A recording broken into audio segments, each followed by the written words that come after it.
The Metal Gear Master Collection is in 720p. The Red Dead re-release is far from dead. And Wipeout is back.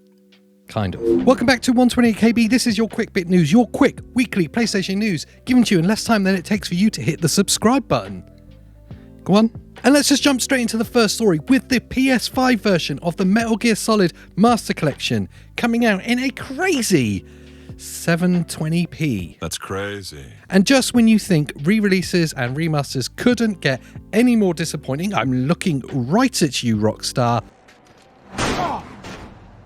Then Konami come straight in and go, hold my Metal Gear Master Collection. The slated PS5 release of the Metal Gear Solid Master Collection is looking like a straight up port of the PS3 version. Yes, the one that was released in 2013, 10 years ago. A straight up port, maximum resolution 720p, and not even at 60 FPS. Now, this isn't some kind of crazy rumor from Reddit or some misinformation on Twitter.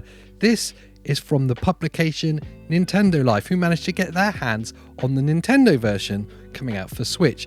Now, I hear you might say, yes, but the Nintendo version is bound to be 720p because it's on the Switch. They directly asked the question, is this going to be the same for the PlayStation version? And Konami confirmed that indeed this will be exactly the same in the PlayStation versions. So we're seeing a maxed out 720p and at 30 frames per second maximum. So we're going to see the PlayStation 1 Metal Gear Solid, Snake Eater and Sons of Liberty that were originally in the HD Master Collection basically just straight ported to the PS5. 720p, 30 frames per second. It's going to look janky, it's going to play kind of weird, but at least we'll have it on PlayStation 5, eh?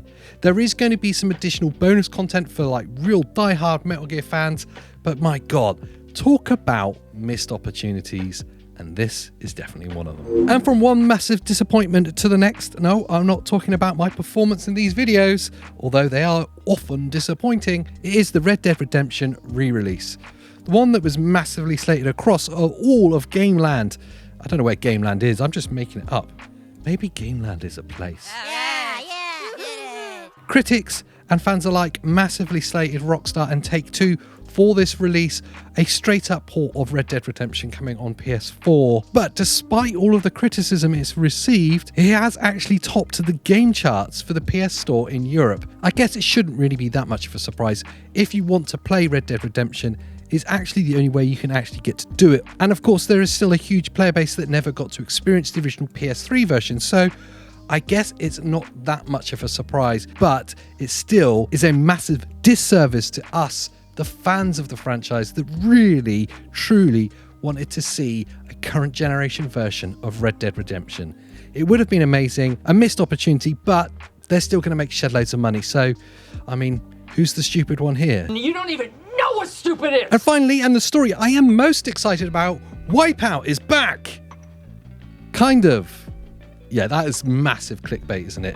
I'm sorry. My favourite game from the PS1 era, apart from Final Fantasy VII, is Wipeout. In fact, I think I probably ended up playing Wipeout more. And fans of the franchise of Wipeout have been calling out for a re-release or a new version to the game since the last one was introduced with Wipeout 2048. Of course, we did also see the Omega Collection and other kind of re-releases since then, but we've not seen a new addition to the Wipeout franchise for all that time. It's almost like Sony are treating it without the love it deserves. And what does the game community do best when their favourite games aren't getting the love they deserve? Well, they take matters into their own hands, and programmer Dominik Sobolewski has managed to take the original PS1 Wipeout, redo some kind of magic to it. I don't really pretend to understand what he's done, but has made it available to play in your browser. Now, this really is quite incredible.